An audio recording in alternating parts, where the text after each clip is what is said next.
পার্থ চট্টোপাধ্যায়ের জামিন নিয়ে কলকাতা হাইকোর্টের দুই বিচারপতির দ্বিমত। বিচারপতি অরিজিৎ বন্দ্যোপাধ্যায় এবং বিচারপতি অপূর্ব সিনহা রায়ের বেঞ্চে আজ এই মামলার শুনানি ছিল। ঠিক কি বলা হয়েছে বিশদে জানবো, আমাদের সঙ্গে রয়েছেন। আপনাদের জানিয়ে রাখি যে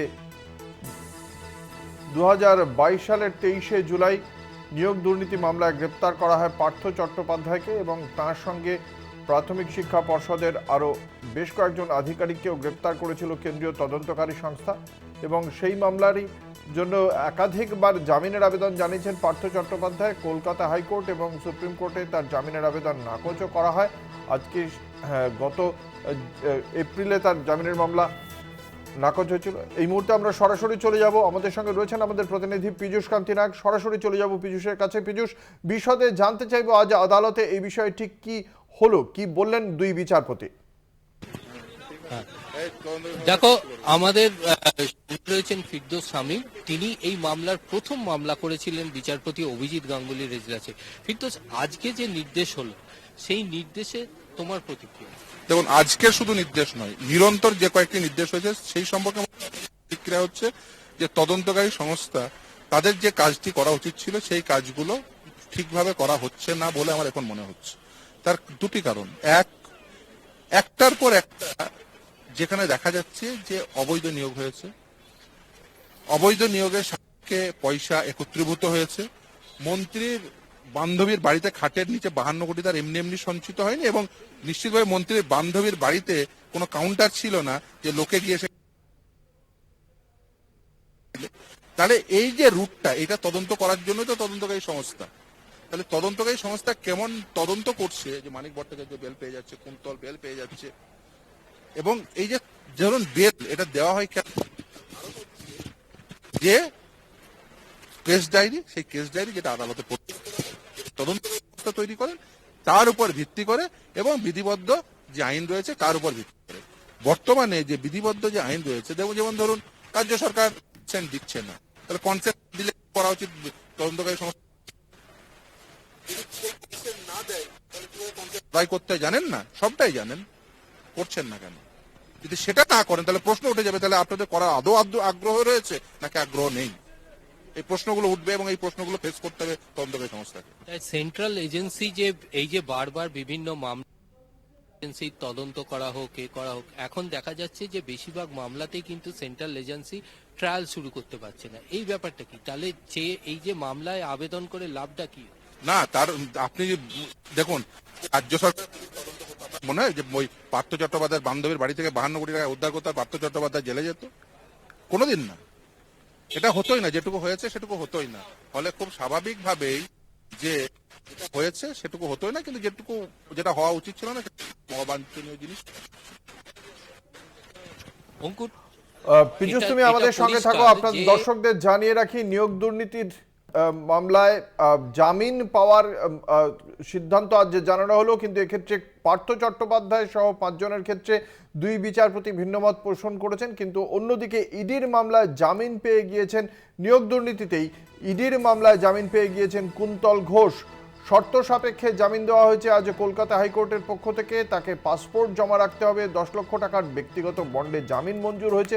বিশদে জানবো, আমাদের সঙ্গে রয়েছেন আমাদের প্রতিনিধি পীযূষ কান্তি নাগ। পীযূষ, এই নিয়োগ দুর্নীতি মামলাতেই জামিন পেয়ে গেলেন, শর্ত সাপেক্ষে হলেও জামিন পেয়েছেন কুন্তল ঘোষ, কিন্তু পার্থ চট্টোপাধ্যায়ের জামিন আটকে গেল। ঠিক কিভাবে দেখছে এই সিদ্ধান্তকে আইনজ্ঞ মহল? দেখো অঙ্কুর, তোমায় এই বিষয়টা জানাই যে যে সমস্ত মামলাগুলিতে জামিন পাচ্ছে সেক্ষেত্রে কিন্তু এই সেন্ট্রাল এজেন্সি, যে কটা ফিরদৌস শামীম বললেন যে সেন্ট্রাল এজেন্সির তদন্ত কিন্তু সঠিক জায়গায় পৌঁছচ্ছে না এবং তারা শেষ করতে পারছে না তদন্ত, এবং তারা সেই তদন্ত শেষ করতে পারছে না বলেই নিম্ন আদালতে বিচার প্রক্রিয়া দেরি হচ্ছে, বিলম্ব হচ্ছে। দেখো, সারদা, রোজভ্যালি থেকে শুরু করে সেই কেসের এখনো পর্যন্ত ট্রায়ালই শুরু হয়নি, বিচার প্রক্রিয়া শুরু হয়নি। এইখানেই মনীষ সিসোদিয়া মামলায় সুপ্রিম কোর্ট এবং অন্যান্য মামলায় সুপ্রিম কোর্ট একটা নির্দেশ জারি করেছিল যে দীর্ঘদিন যদি কোনো অভিযুক্তকে তাদের বিচার প্রক্রিয়া না করে আটকে রাখা হয়, সেখানে তাদের সংবিধানের আর্টিকেল 21 যে ক্ষমতা, সেই ক্ষমতাকে খর্ব করা হয়। অর্থাৎ সেই সাংবিধানিক অধিকার আর্টিকেল 21 খর্ব করা হচ্ছে। এই বিষয়টি মাথায় রেখেই সুপ্রিম কোর্ট মনীষ সিসোদিয়া সহ অন্যান্যদের জামিনের আবেদন মঞ্জুর করেছেন।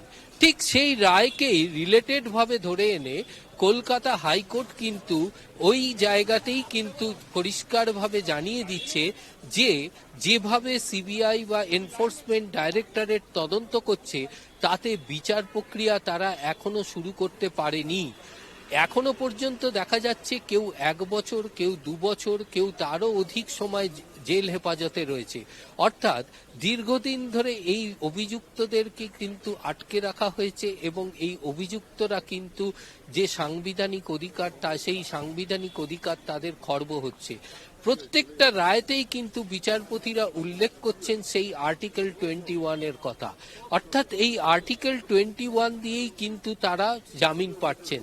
এক্ষেত্রে কিন্তু যে অভিযোগ, যাদের আবেদনের ভিত্তিতে এই সিবিআই তদন্তের নির্দেশ দিয়েছিল কলকাতা হাইকোর্ট, সেই আবেদনকারীদের আইনজীবীদের কিন্তু একটাই দাবি, সেটা হচ্ছে কেন্দ্রীয় সংস্থা, তদন্তকারী সংস্থা কিন্তু সঠিকভাবে তদন্তের কাজ এগিয়ে নিয়ে যেতে পারছে না এবং তারা সঠিকভাবে তদন্ত করে নির্দিষ্ট লক্ষ্যে পৌঁছতে পারছে না। তাই সেই কারণের জন্যই কিন্তু নিম্ন আদালতে যে বিচার প্রক্রিয়া, সেই বিচার প্রক্রিয়া শুরু করতে পারছে না। আজকে কুন্তল ঘোষের জামিন কিন্তু সেই কারণেই বিচারপতি শুভ্রা ঘোষ দিয়েছেন। অপরদিকে বিচারপতি অরিজিৎ বন্দ্যোপাধ্যায় কিন্তু মঞ্জুর করেছেন সেই আর্টিকেল 21 কে ধরেই। কিন্তু বিচারপতি অপূর্ব সিনহা রায় তার থেকে একটু বিচ্যুত হয়ে তিনি কিন্তু পরিষ্কারভাবে জানিয়ে দিয়েছেন যে তার সঙ্গে একটা ইনভলভমেন্ট রয়েছে পার্থ চট্টোপাধ্যায় এই কনস্পিরেসির সঙ্গে, সেই কারণের জন্যই তিনি তার জামিনের আবেদন বাতিল করেছেন। কিন্তু এই মুহূর্তে দাঁড়িয়ে কিন্তু পার্থ চট্টোপাধ্যায়ের জামিন বাতিল হলো না মঞ্জুর হলো, সেই সিদ্ধান্তে আসা কিন্তু একদমই সঠিক হবে না। মামলাটি কিন্তু এখনো বিচারাধীন রয়েছে সেই বিচারপতির কাছে।